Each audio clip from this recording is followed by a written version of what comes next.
Creating a new admin or instructional coach login to Clever is fairly simple.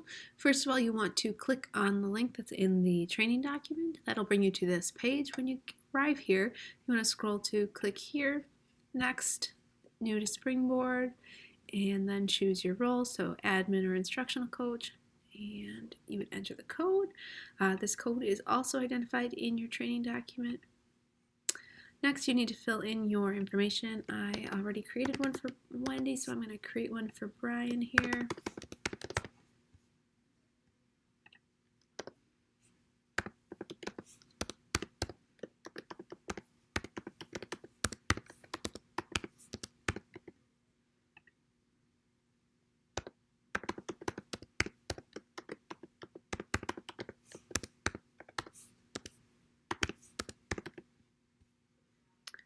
Trickiest part is coming up with a password. It has to be 16 characters and contain a capital letter, a special character, and a number. So I'm going to go with at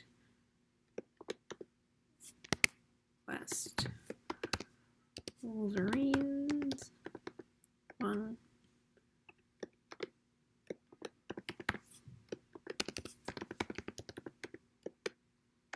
All right, let's see if it takes that.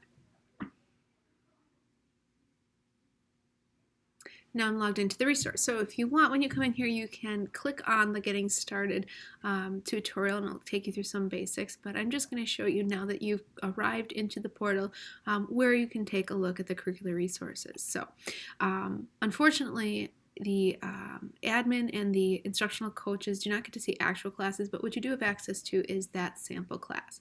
So just like our teachers would, if you click on the sample class, it'll open that class. You can also get it from your class roster.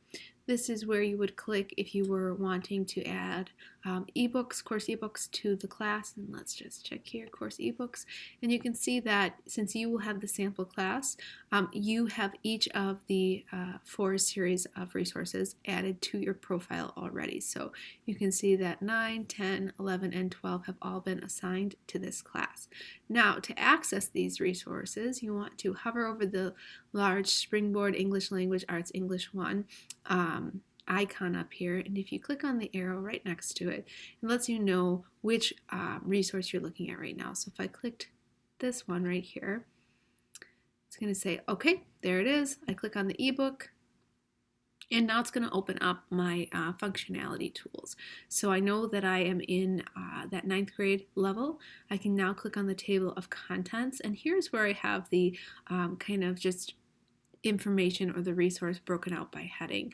So it makes it a little bit easier to kind of skim and scan through and to preview each of the texts. Okay, so if I wanted to switch to a different part of the book or one of the other supplemental resources that go along with the book, again, I just hover over it and then I say, okay, this was the English Standard book. Now I want to look at the reading workshop.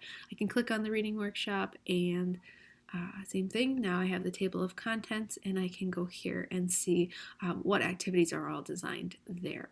If I'm ready to switch to a different grade level, I just click on that table of contents to minimize it. Again, click on the arrow next to that Springboard, and then I just go to the next area. So if I said I want to be looking at the 10 stuff, now I have that textbook pulled up. I'm going to go to the table of contents, and you can see here are all of the units and the resources for that textbook. So as an admin or as an instructional coach, that is the view that you have. So you have access to look at all of the resources. You just don't have the ability to assign them to any students in classes because you do not have rosters in our student information system. Hopefully this tutorial is helpful. Let me know if you need further assistance.